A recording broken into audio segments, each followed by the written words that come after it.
Okay, I want to go over some absolutes when you're investing in equities, some things that can really save you a lot of money. You know, when you go in equities, you don't really know what kind of rate of return you're going to get. You really don't know for sure 100% if a stock's going to go up or down. But there are absolutes that can save you money, and by saving you money, it will increase your rate of return. And this is like 100%. Okay. Now, also, when you're buying equities, I'll tell you this: you can lose all your money, part of it or all of it. So you need to get with your financial advisor before you go into any type of equities. And when you go to emerging markets, the risk factors can actually be higher. So you need to be, observant of that. And so, what I want to go over with you is the countries that have no withholding taxes on dividends. Now, I'm not going to go through all the countries in the world because some of these countries, their markets are so illiquid that you probably shouldn't be buying in those markets anyway. I'm going to give you the ones that are probably the best ones in the world. And I'll tell you something else too. You can probably find deals that a lot of people won't find by going to some of these countries, not all of them, but some of them, because a lot of brokers don't actually go into these countries and buy equities. But and so if you don't have a lot of people that are looking for them, the diamond's out there somewhere, and it's a lot easier to find. Not saying you're going to find them, but it's a lot easier to find if you don't have a lot of people looking in that same area. Okay, three things that really can control your rates of return. Three of them of the three, two of the three are 100%. You're going to get a better rate of return. The other one, so. It can help you, but it's not guaranteed. Okay, and that is price earnings ratio, which is the PE of a stock. Generally, if you can get a lower PE, preferably in the single digits, usually what happens is those companies have been pretty beat up, and what happens is your potential for a 5 or a 10 bagger is usually a lot better. Doesn't guarantee anything though. You can go in those companies and lose just like you do, not just part of your money, but all of it when you go into those. But again, price earnings has a lot to do with, the thing is that people go out and don't look at price earnings when they're buying real estate, but they do when they're buying stocks, which I don't understand. Why? I mean, I see people going out here and paying 100 times earnings for a stock. And they would never do this in real estate, but it's done all the time in equities. All right, the three things you got to look at is what are you paying for the stock? Because broker commissions can eat up your profits tremendously. I would pick a broker that has shows a good track record, number one, and I would use a discount broker. And I'll tell you some of the best places to go if you're dealing outside the U.S. and Canada. Is I'd be going to places where, if you want real good privacy laws, is either in Switzerland or Singapore. Singapore, actually, the brokerage rates are cheaper than Switzerland as a whole. The other thing, too, is taxes kill you. This is one thing that just beats you right up, is taxes on dividends. Now, if you're a U.S. citizen or U.S. resident, or you live in a high-tax country that taxes worldwide income to its residents, going into a country that pays dividends, but they don't tax those dividends, they don't have a withholding tax, it's not going to help you a whole lot because you're still going to have to declare that money. And even if your money is in a bank in Switzerland or in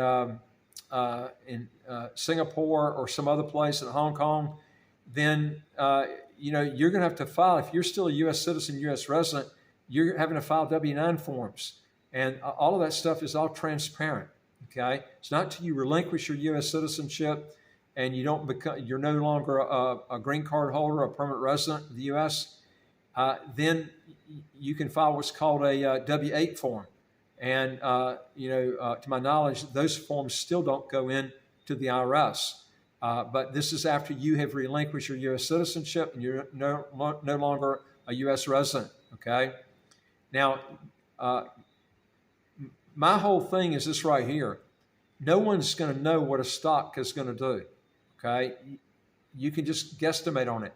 My whole thing is, why not fish in the waters where they're not going to be taking out a tax. Like the U.S. has got a 30% withholding tax unless the country you're residing in has a tax treaty with the U.S. Like Cyprus has real good tax exchange agreements. Switzerland does also, and also Ireland. There are also other countries too that give you a reduced withholding tax depending on the treaty in that country. Okay, but this is the key right here. It's 100% going to give you a better rate of return if you're eliminating the tax. But again, if they don't have a withholding tax on the dividends and they issue dividends, and you're a U.S. citizen or U.S. resident, you're still required by law to file that on your tax form, okay? And so if you don't do it, it can get you in all kinds of trouble. Now, if you relinquish your U.S. citizenship, this is the key right here. You can stop all the taxes, not just on capital gains, but also on dividend income, okay? And if you pick in countries that I'm going to list to you right here, and you can get some really good deals in these countries. And this is why you need to be looking for this. Now, for those interested in dividend-paying stocks, taxes are an important thing to consider. Withholding taxes are levied at source and affect all investors regardless of where they live. Now, in this post here, I'm going to discuss countries with no withholding taxes on dividends. Now, let's look at the first one here is the UK. Now, most people view the UK as a very, very high tax place, but if you're a foreigner, there is no withholding tax on dividends, okay? Now, and I'm saying a foreigner, I'm talking about someone that doesn't live in the UK, okay? And now the UK does have a stamp duty. It's pretty hefty. It's 50 basis points, and it could take you several years of in other words, what you would have paid in taxes and dividends, you're paying right up front in a stamp duty, okay? And it depends on your situation, on how long it takes to recoup that, because that stamp duty is paid right up front when you buy the stock, whereas a dividend could be 6 months or a year down the road, okay? And so you have to look at the figures. Now, Brazil doesn't have stamp duties like the UK does, and that's real nice because Brazil, the Brazilian market's done really good over the last 20, 30 years. And they don't have a withholding tax typically on their stocks. Hong Kong is another one. A lot of your Chinese stocks are listed on the Hong Kong Stock Exchange, which is called the Hang Seng Exchange. Now, Hong Kong does have a stamp duty, but it's not that big. It's very, very small. And now, if it's a Chinese stock that's listed on the Hong Kong Stock Exchange, you will have a 10% withholding tax on Chinese stocks, okay? Now, if it's a Hong Kong stock on the Hong Kong Stock Exchange, there is no withholding tax at all. Now, Singapore also is another place that doesn't have withholding taxes on their stocks. Hungary is another one. Hungary's got some of the lowest taxes in Europe. So, I mean, this is another place that you can be looking for some really good values in equities and not have to pay the tax on the dividend. Now, not just the dividend of stocks, but also if you've got a corporation in Hungary, your dividends can be pulled out tax-free. Estonia is another one. Estonia their stock market has done extremely well over the last 20 years. And this is another one that doesn't tax dividends on their equities, or taxes on the dividends on the equities in the country. Now, Latvia is another country, which is right next to Estonia. They also don't have any withholding tax. The UAE, which is the United Arab Emirates, also doesn't have this. Qatar, Malaysia, and Vietnam. So, I mean, these are things that you need to be looking at. I'm going to be going over more and more stuff on this, but these are guaranteed ways that you can save, and it adds to your rate of return if you can stop the tax. And not just that, try to pick discount brokerages that have little to no fees, okay?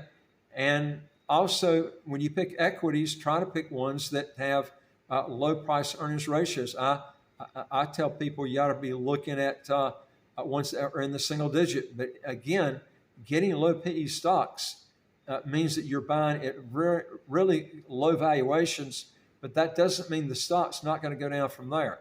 And doesn't mean you're not going to lose everything in that stock. That stock can still go bankrupt. Anyway, if you want to know more on this, go to our website, www.citizenshipquickly.com, and just ask for some help. And I would like to hear from you. If you got a question or comment, put it below. And don't forget, hit the subscribe button on the right of your screen right here. You'll get new videos automatically as they come out. I look forward to talking to you in the next video. Take care.